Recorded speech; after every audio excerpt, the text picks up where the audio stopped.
Good afternoon, and welcome again to Voices Not Yet Heard. I'm your host, Ray Johns. We have a host of things to talk about today, and I have an outstanding guest, just a man who's a wealth of information. But I'd like to start with, how about that Trump rally? For those of you who attended like I did, I've had several people ask me about it, and I have one word: electrifying. You know, I've attended many seminars with great motivational speakers, from Zig Ziglar to Wayne Dyer, Anthony Hopkins, and I have never been moved as much as I was at that rally last week. It was just, like I said, electrifying. And the number will appear on the screen. If you'd like to call in and talk about that, feel free to do that. I'm going to introduce you to my guest now. His name is J.L. Hopton. I'd like to refer to him as Joe. Joe, you want to tell us a little bit about yourself? Yeah, I served several years in the military, do a little bit of commentary on political affairs, and I'm a self-proclaimed defense and military affairs analyst. Outstanding. Joe is a friend who I've known for a very short time, but our conversations are usually just wonderful. I don't really have enough time. We're always busy. We don't really have time to sit down. I thought this might be a forum where we can talk and the people can learn a little bit about you. Now, you all know how I feel about Donald Trump. Once again, I'm wearing one of my Donald Trump shirts. And feel free, please, to call in. Would you like to comment on Mr. Trump? Yes, I would like to comment on Mr. Trump. Not so much as well. First things first. I think Trump is representing another possible repeat of what went on with Mr. Perot in his bout for the presidency, insofar as the fact that it seems to me that the Republican Party didn't initially or wanted to initially support him as a candidate, and at one point in time it seemed to be that there would be adjustments to the rules and regulations that it took to actually win the nomination. Has there been a change with that? Not really.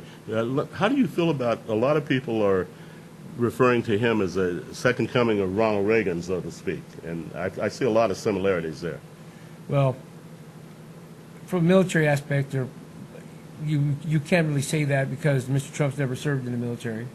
Well, I'm not sure that Reagan did either. No, Ronald Reagan served in World War II. Wow, okay. Yeah, I learned something. Yeah, Ronald Reagan served in World War II. Well, what about his philosophy? His philosophy, as far as his economics are concerned, I don't know. I think Reaganomics was something that was more aggressive towards building business, as opposed to trickling down, to the general citizen, the end user, the person who's going to be able to benefit from his presence. But I think a restructuring of the government financial system is, yes, in that respect. Yeah, that's what I think a lot of people are talking about. Would you like to continue? Well, Mr. Trump has the responsibility of coming into a system that works based on, it's very slow to move. So each administration, although they might try to step in and make changes, it takes time for those changes to take effect. Absolutely. And it takes time for those problems to be solved.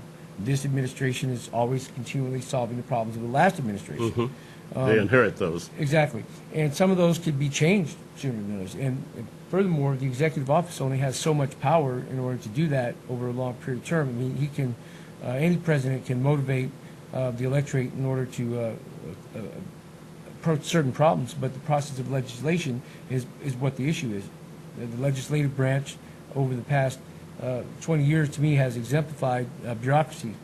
They move extremely slow, and since a president like Roosevelt or Clinton, we see this year I think less than 9 laws, 10, 11 laws, something like that, passed over a period of a term of 8 years. 8 years, absolutely. As opposed to Franklin Roosevelt, which started with the New Deal back in the mid-1930s. Absolutely. So the legislative process is the problem, not necessarily the executive office. So if Trump stays separated from that and continues to use his power, or would use that power of the office to do what he can within the executive office's realm, then I think he would be as effective as any other president, because he is a leader. He's a business leader. And I like that about him. One thing I like about Trump, I mean, we've tried politicians, and that hasn't worked too well. And now we've got a businessman who is an outstanding businessman who I think will turn this country around. I love his perseverance. He never gives up. He overcomes everything that's thrown at him, and he overcomes that. Even with the GOP, our very own party, he's overcoming everything that's thrown at him. How do you feel about that? Well, to that I only comment that what needs to be understood is that even within the two-party system, there are people on each side, or Democrat or Republican, that may want to see certain things occur, and that any president that, regardless of what party he ascribes to, could receive resistance. And they do. The question is whether it be Trump or anybody else. Let me ask you this question. I'll ask you this question then. What do you think that Trump will do to overcome special interest? Oh, I think he's already overcome that. I mean, he hasn't succumbed to special interests. I think that's what makes him unpopular among our party, you know, is the fact that he hasn't succumbed to special interests. You know, during the rally, I've got to go back to that for a second. During the rally, and this is something I forgot to say at the beginning, one of the things that impressed me probably more than anything else is that we've had controversy, so much controversy in schools about the Pledge of Allegiance, and that's the first thing that we did at the beginning of the rally was everyone stood up and did the Pledge of Allegiance, and I think it was Trump who said, we're going to put God back in there. And I think that's so important, especially in our schools. And I think that the people, and I personally think it's the liberal lefts, who are taking these things away from us, things that have been a staple in this great country of ours for so many, many years. You know, I could comment on that too, because realistically speaking, anybody that has any type of theological understanding understands that one nation under God, that Jews, Christians, and Muslims all worship the same God. So if anybody doesn't understand that, then they're not understanding. Absolutely. So the amount of Jews, Christians, and Muslims that you would place in this country that are worshiping people, monotheistic religions, definitely outnumber atheists, I would say. Mm-hmm. So in that respect, yes, I think that it doesn't seem to me even logical that anybody would want to take God out of the presence. It's very disturbing to me. Yeah. I think we're going to go to commercial, and we'll be back in 2 and 2. I'm back with my guest here, Joe, and we're going to go to a video of Donald Trump real quick here. Because I do that a lot. You go in, if they want you to love you and everything else. I didn't do it, and I made a fortune by not doing it. Good? I mean, everyone. You know, some of the best deals are the deals you don't do. You understand that. And we're going to solve your water problem. You have a water problem that is so insane. It is so ridiculous. Where they're taking the water and shoving it out to sea.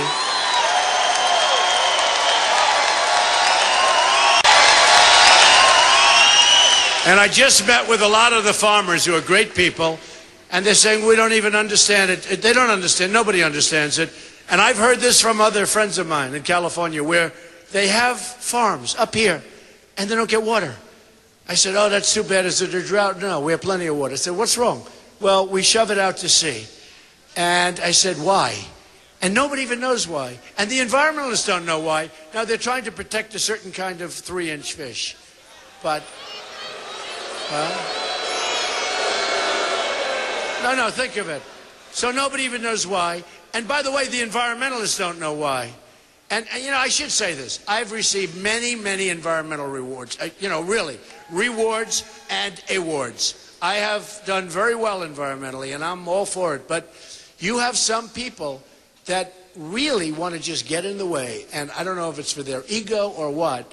But there are so many things, and you know, we want jobs. We have to bring jobs back. And if we can bring this part of the world, water, that we have,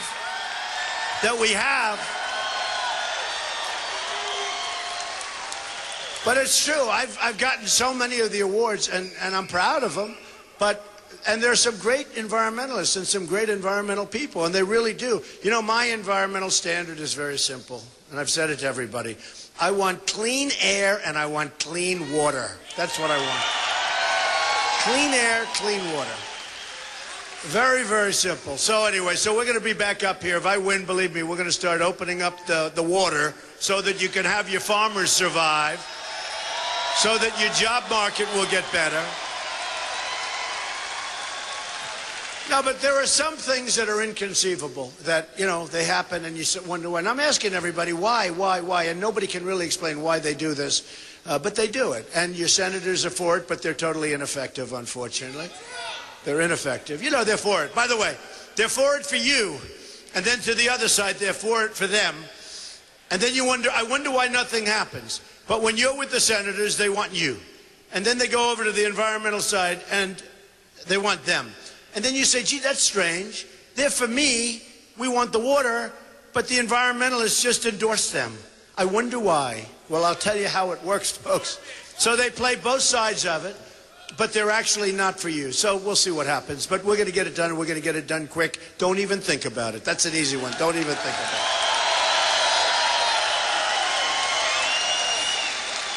So See that? I grew up in a small Central Valley farming town, and there is no water shortage. You know, people have known that for a number of years now. Would you like to comment on that? Well, I would have to comment on water is that, again, water becomes more of more of a local issue. If we go back to the history of water in California, we can start with the Owens River Valley Project and William Mulholland. And understand that still Los Angeles, still the city of Los Angeles to this day uses more water than any other city in the entire state. Absolutely. And 70% of the water comes from wells that are here in Central Valley or bodies of water that are here in Central in Northern California. So, I mean, that's a tremendous amount. And it's about whether people in the community somewhere down the line have agreed to allow that to happen over a period of time. I think Trump would try, but I just asked the question, what can any president do to influence local politics? Well, that's very true. I just find it so difficult to believe that the EPA is denying our farmers. I mean, they're the backbone of this country. They're the farmers water because of a small fish called the smell. The Environmental Protection Agency is part of the executive branch, and like any other, it has a guideline in which that they have to follow based on legislation. Okay, now all that to say this, that the EPA has a guideline to understand that we're protecting the environment for the human species. Okay, the human species ultimately is the apex species on the planet, and yeah, it's nice to understand that other species need to be preserved, but above and beyond everybody else, if you're going to sacrifice a human life over an animal life, then we need to start drawing the line somewhere. Absolutely. I'm wondering if legislation, of course it can be changed, and I think that's probably what Donald Trump has in mind in doing that. But like I said, I grew up in a small farming community in Chowchilla, to tell you the truth, and there's most of my friends are still farmers. We're going to go to commercial again. We'll be back in 2 and 2.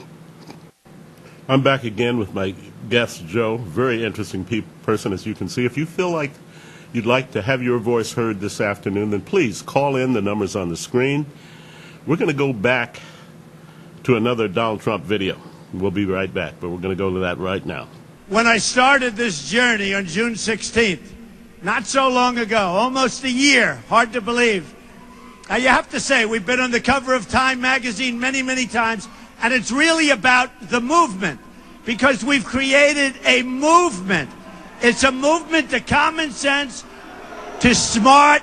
We're not going to be ripped off anymore. All right, get them out of here. Get them out. Get them out.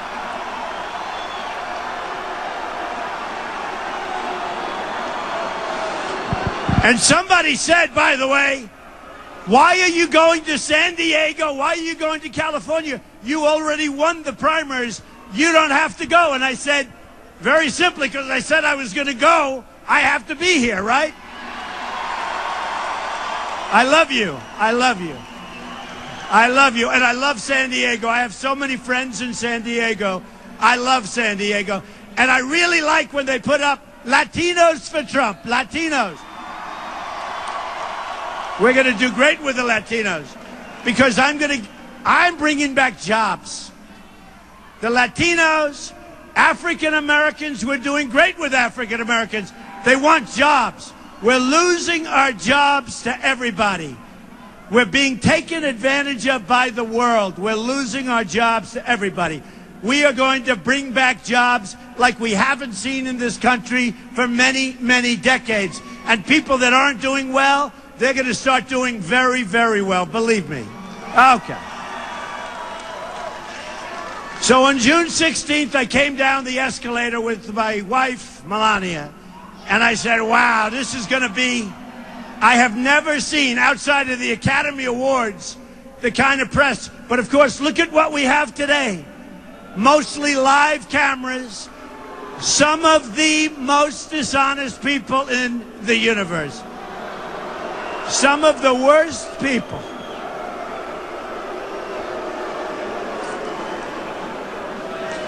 Why don't you take those cameras and spin them around a little bit and show them? Why don't you take them? Spin them around. They don't want to do that, folks. They don't want to do it. That's why I love my protesters, because the only time and the only way they show how big our crowds are, the only time is when there's a protester, because that's a negative thing, they think. But I love our protesters, right? So I came down the escalator and I made a speech. And if you notice, that's my notes for the speech. We got to go freeform. We don't want teleprompters, right? No teleprompters. We ought to have a law that if you're running for president, you're not allowed to use teleprompters. It's too easy. Look what we got the last time. We got a teleprompter guy. We don't need that. We don't need that.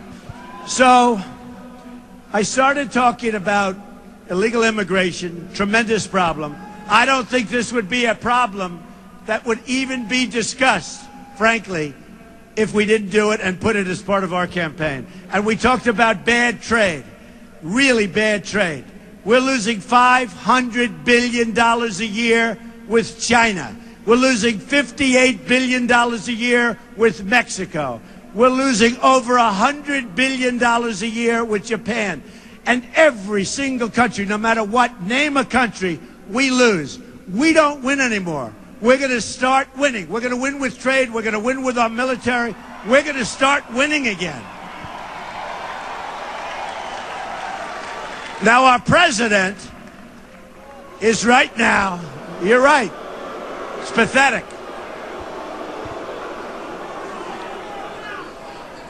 Honestly, folks, we have leadership right now in this country, especially at the top, that is grossly incompetent. They don't know what the hell they're doing.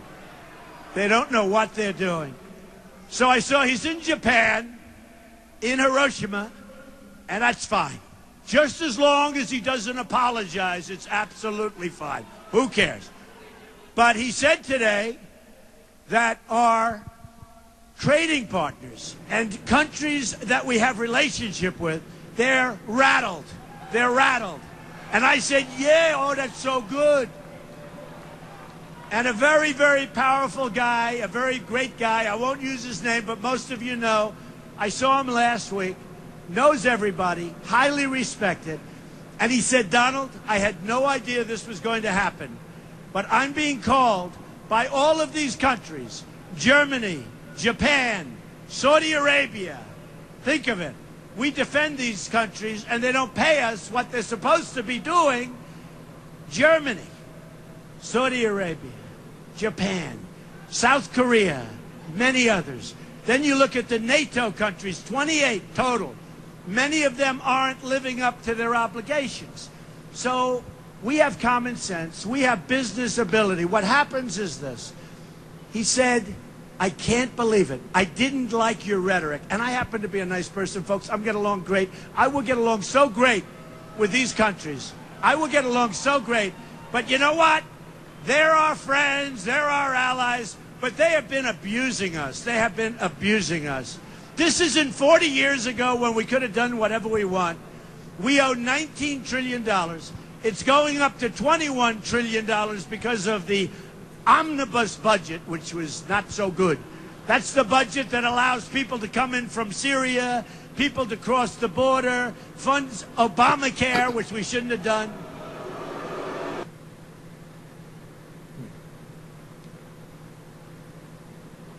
I wanted you to see that. I love it when he talks about winning because we are a winning country. This is the greatest country in the history of the world, you know, and we need to act like winners and be winners. Because, and I think Donald Trump is going to lead us to that. I'd like to talk about Hillary Clinton walking all over the Second Amendment, and I'm going to ask Joe to come in here and speak about that in just a second. We have that right. We have the right to bear arms, and it goes back, like you said, back to Charlton Heston. I think he was the first president or one of the presidents of the NRA. You want to talk about that? Well, yes. Every time the country experiences violence, a lot of people turn to gun control as a means of solution. I believe the politicians do it in order to manipulate the sensitivities of the people. Absolutely. However, Republicans have done it. Democrats do it. Like I said, during the Reagan administration, shortly after the attempted assassination on the president, James Brady, who was one of the people that caught a stray bullet, was, you know, his wife, and they pushed forth the Brady Bill. The Brady Bill. Which all the Brady Bill actually did, in essence, was make it more detailed for a person to obtain a firearm legally. You still have states in this country that you can obtain a firearm without a waiting period. And understanding that a person who wants to use a firearm for purposes of violence or violence of passion, they're not going to have a waiting period, whether or not they choose to. And now, just interestingly enough, the ATF, just this year, the Alcohol, Tobacco, and Firearms Agency finally computerized their records. They had no computer database of all gun records that all the other agencies send them. They were still keeping hard cards, just barely.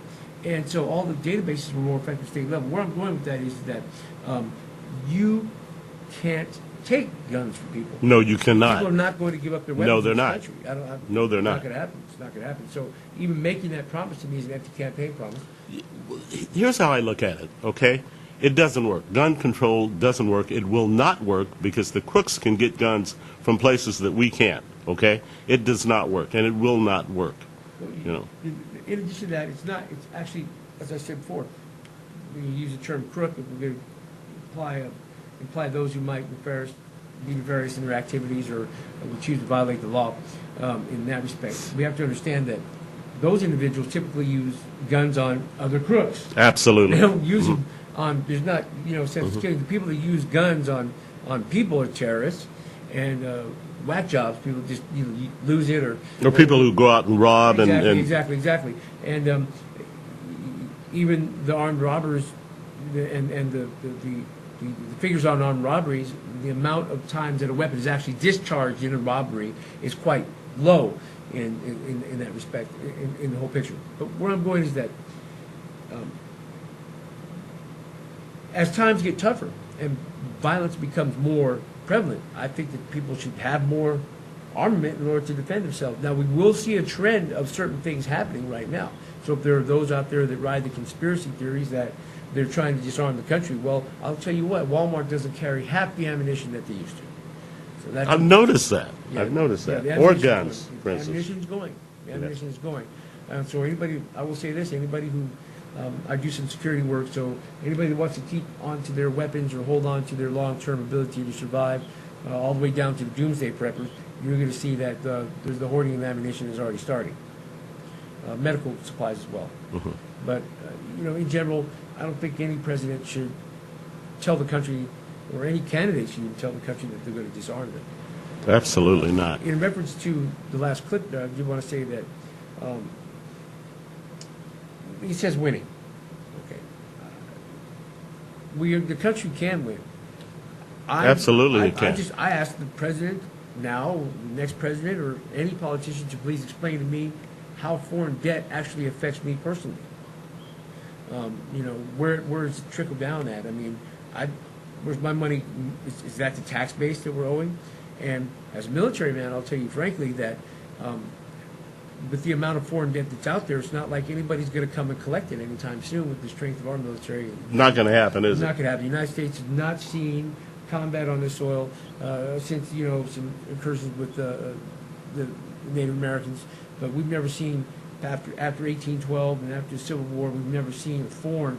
Well, since 1812, we've actually never seen a foreign. Actually, yeah, right, because the Civil War was fought among ourselves. Right, Yeah. us being invaded by another country. It's just not practical. We don't want to invade China. China doesn't want to invade the U.S. What do we get out of that? Too much occupation. And then the social problems. We're complaining about the social problems that are being caused by illegal immigration. Well, wartime occupation is even worse. I think the military structure has made it very clear that the only result of a nuclear incursion is mutual assured destruction. So nobody's going to try to pull the nuclear trigger anytime soon. I'm just curious what you think that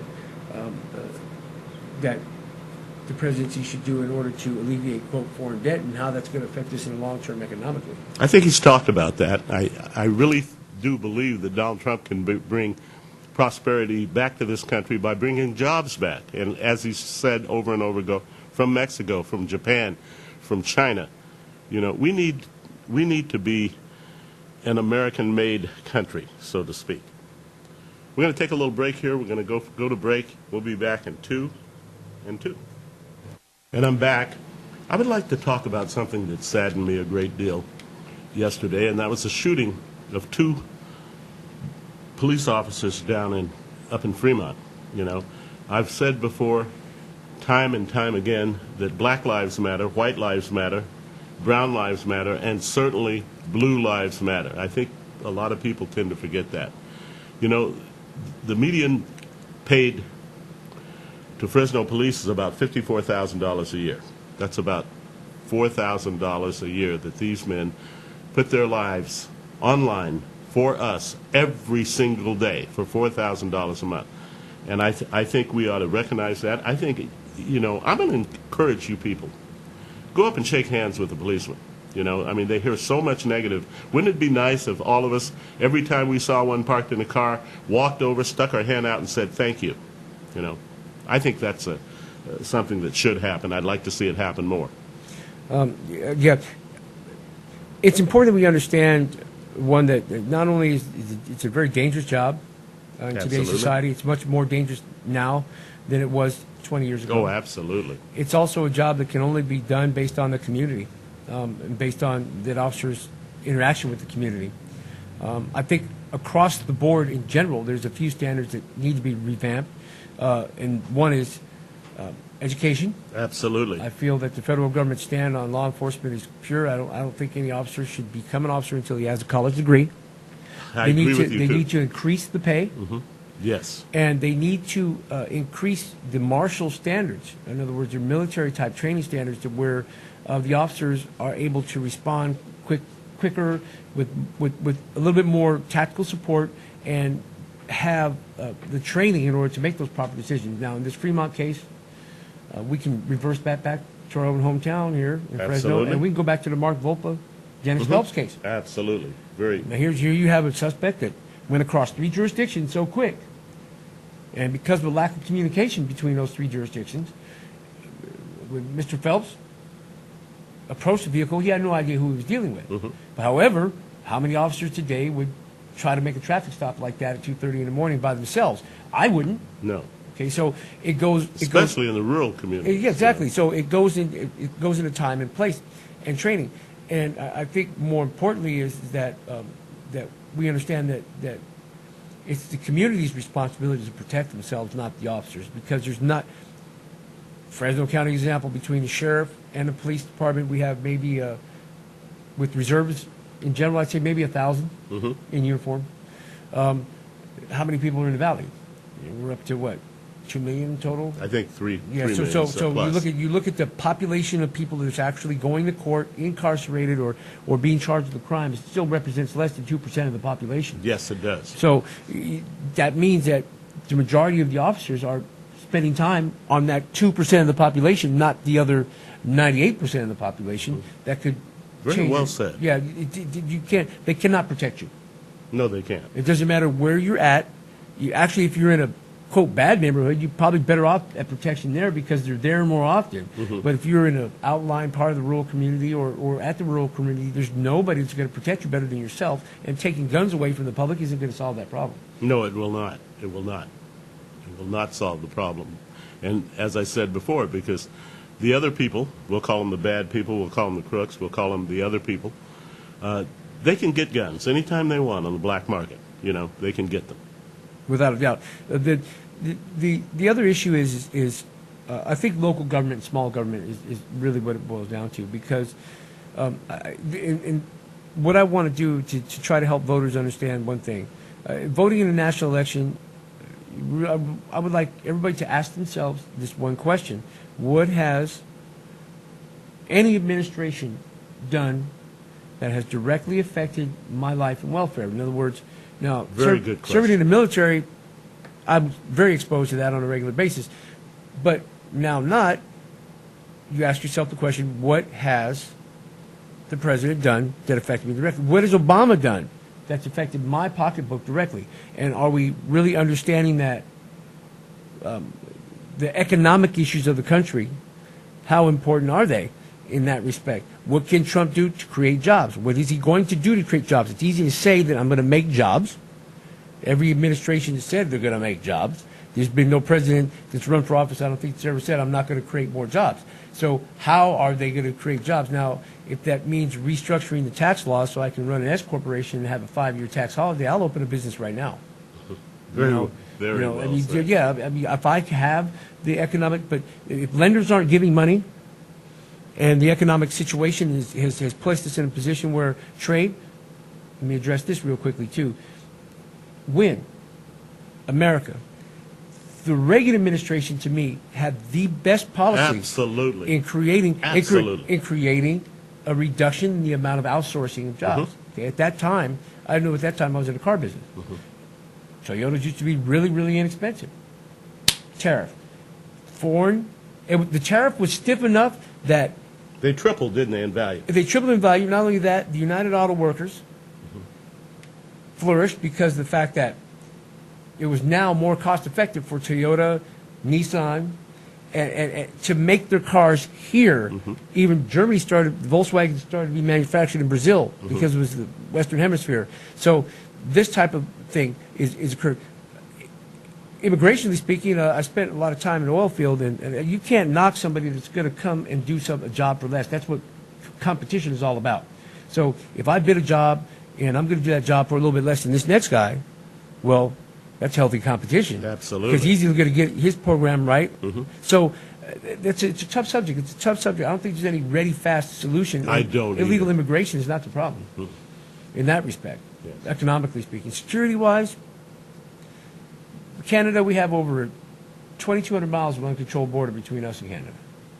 And still, even with all our border patrol and between Nogales, Texas, and Tijuana, California, you're looking at about another 1,100 miles of uncontrolled border. Absolutely. So that's we're prepared to deploy troops along the border. We're not going to stop that. And our trade with Mexico is not, I don't think, as damaging to our economy as it is. What it is that if illegal immigrants come to the country and they don't keep the money here that they make here, that's what hurts us. Joe, how do you feel about the border, building the wall? I think building the wall is a waste of time. I don't think we should spend money building that wall. I know that a well-placed detachment of Marines can keep a jackrabbit from coming across the border. Absolutely. Now the question I believe is, the question is that how we want to conduct ourselves, being a country that's built ourselves on immigration? This country was built upon immigration, giving people a second chance. Absolutely. People want to be here because they love the place. They like to be here. It offers them more opportunity. I say that the border has to be a law enforcement crime-based issue. Our current immigration laws that are in place are effective when utilized. Do you think that's more economical than building the wall? Yes, I would say streamline that process. Okay, for instance, why should we hold an immigrant in a state prison, whether it be California, Arizona, Texas, Wherever. for 90 days even? I mean, with the cost of incarceration right my now. goodness, yes. So why would I hold an individual for 90 days before I turn him over to the federal government, who's going to get rid of him in about 2 weeks? So that process needs to be looked at. States, now they commit a crime, different story. I mean, if they commit a crime, they do their time, then they're sent back. I say if they commit a crime, then they go right back. Absolutely, You know, absolutely. we Because can't- there's been a lot of that. Right, and right. That, of course, is the stories that the media picks up immediately, and Well, sometimes. in California, we have to realize that our prison population is now almost 80% Hispanic. That's where we're at in California. And out of those 80% Hispanic, half of those will be deported. So that makes you kind of question what the feasibility of it. But in general, the border needs to be policed no different than it is now. Do you think that probably one of the best solutions would be bringing in the military as opposed to the wall? Well, the Border Patrol would agree with that. I think the Border Patrol would agree with that because of the fact that, I mean, not even so much as the military, we have unarmed aerial vehicles that can handle the job at this point. I mean, with the amount of sensing, if you really want to stop them from coming in. And it's really not the stopping of them coming in, it's the things that they bring when they come in. It's what they do. I don't think anybody would feel bad about an individual who jumped across the border to come make a couple of $100 picking grapes and go home. Mm-hmm. But the guy who comes across the border with 2 pounds of cocaine, that's a different story. Absolutely. Or guns. Absolutely. Or guns. Okay, or other... Or commits crimes, like Exactly. you said, as soon as he gets here. Right, Yeah. or uses our relationship with Mexico or Canada to bypass the immigration laws. I've had a lot of experience in the Marine Corps and was fortunate enough to be orientated to our embassy process. The United States Marine Corps is still responsible for the immigration and naturalization of all foreign nationals through embassies. So they issue visas, et cetera, et cetera. They're responsible for security of each embassy. Now, marrying somebody to move into the country, stuff like that, you know, using the student process to come, something like that. Those are the things that are abused in terms of terrorism Yes. and in terms of things that could affect the national security, not the actual crossing of the border. You know, and then who are the threats? Well, we know what countries are threatening, but let's understand that 80% of the spies that came into this country during World War II came through Mexico. Yes. Yes, So absolutely. but they weren't Mexicans. No, but they came weren't. through Mexico. Yeah. Okay, so Because it was easy access. exactly. The border was less patrolled there. So it makes me ask the question, the larger picture: what do we do about Homeland Security, and what do we do about revamping some of those systems that are costing us a whole lot of money? That definitely has to happen. Can't, You're right. The federal government can't tell me, as an individual or a citizen of this country, that they have the ability to protect me from a terrorist attack. They don't. They can't. It's impossible. So I want to know what's Homeland Security doing except slowing down the airport. At this point, I want to know. How do we make our people feel safe? I think we start making our people feel safe by the people educating themselves that they themselves make them feel safe. If they Goes look right for back. government to make them safe, It goes right back to what we talked about earlier, Right. protecting ourselves. Right. Back to the Second Amendment. right? Back to the Second Amendment. You make the people feel safe by understanding that, you know, the ISIS shooting is an example. I was talking to an individual who said, well, you know, if I was there and I had a pistol, maybe it'd have been a difference. I've heard that. Anybody that's been in close quarters combat knows that when rounds start flying, you don't know what you're going to do, for one, unless you train for it. Number Absolutely. two, the last thing you're going to do with a pistol is open up on two people with AKs. That doesn't make any sense. So None you at find all. yourself so these things of the hero factor, and that goes back to the Trayvon Martin shooting. Look at this situation. This guy's turned himself into a self-proclaimed. He's gone from neighborhood watch to shooting somebody. Yes. He said, so there's always that factor as well, where you empower. But typically, people within their communities have the right and have the ability to keep their community in a specific state by being involved in their community. Common Absolutely. unity, that's what community means, common unity. So if they don't exemplify knowledge of each other's actions or caring about, you know, I'm a little bit younger than you, but I can tell you when I was growing up, still, my mother knew what happened, what I did, long before I got home. Absolutely. Absolutely. Now I think people are scared of kids. I think people are scared of teenagers, and they rightly should be in a lot of respects because they have no concept. They're dangerous. So these are all community issues, my whole point. Thank you very much, and very well said. We're going to take a little commercial break, and we'll be back in 2 and 2. We're back with my guest. Didn't I tell you what a wonderful guest I have? He's written a book. I'm going to let him tell you a little bit about that book. Joe? Yeah, it's called Greater Deeds of Darkness, Politics, Religion, and the American Way. And I basically talk about our responsibility morally to take a little bit higher level of control of government. I talk about 6 specific issues that I believe are plaguing the country that cause this. Corruption is one of them. Exploitation is another one. And we still have oppression. So corruption, exploitation, Absolutely. and oppression still exist. And if we compare the conditions of society today to what it looked like when the framers of the Constitution decided to frame the Declaration of Independence, if we read the Declaration of Independence today, I basically insinuate that it would be time for another revolution in that respect. But I also address some seriously practical solutions to a lot of the problems that we have: law enforcement, narcotics, social programs, the invasion of privacy, the misuse of technological devices for that means, and also address gun control and guns, and then the potential ramifications of extreme social conditions. And that's what I address in the book. Wonderful, wonderful.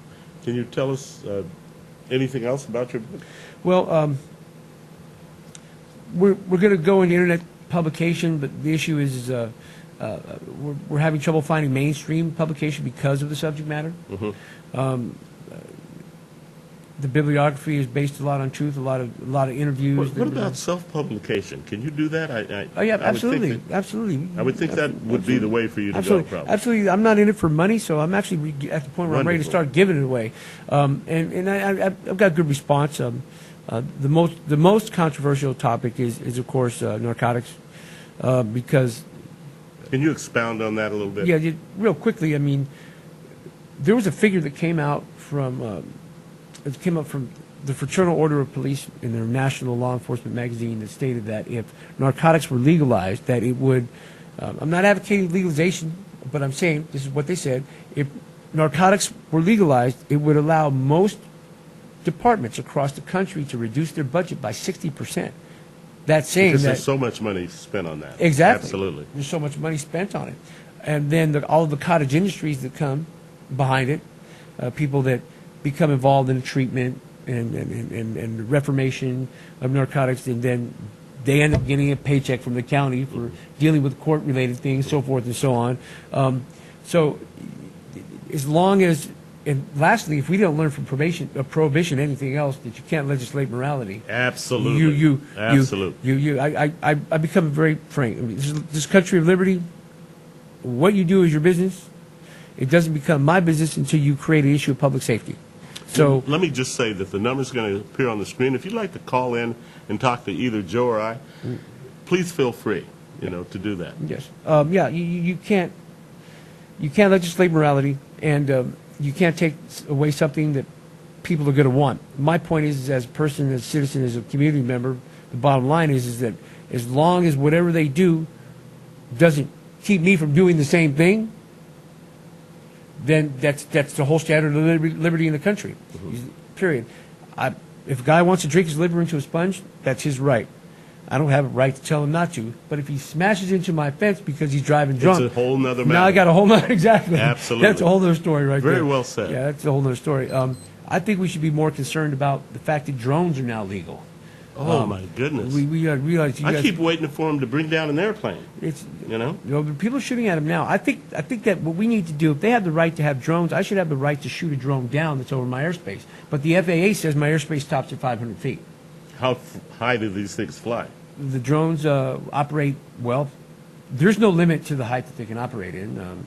They're actually not burdened by a crew, so there's no environmental aspects as far as human nature is concerned. But just to off and on, according to the FAA, in unregulated space, their altitude ceiling would be 7,000 to 8,000 goodness. feet. That's flight space for an airplane. Well, You run as a pilot. I'll tell you, you run just as much chance of running into another airplane as a drone. You want to keep the drones from around the airports.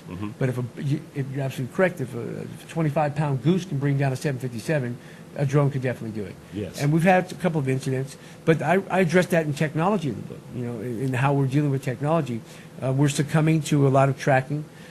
People first say, "Oh, well, it doesn't matter if I know where I'm at." People don't know where I'm at, but when things become extreme, it becomes a little bit different. You know, if I don't know you from Adam and Facebook says you might be my friend, I have a problem with that because that means that somebody's tracking our phones in close proximity to one another, and the amount of things that we're doing that we need our phones for, use our phones for, 20 years ago was not the same.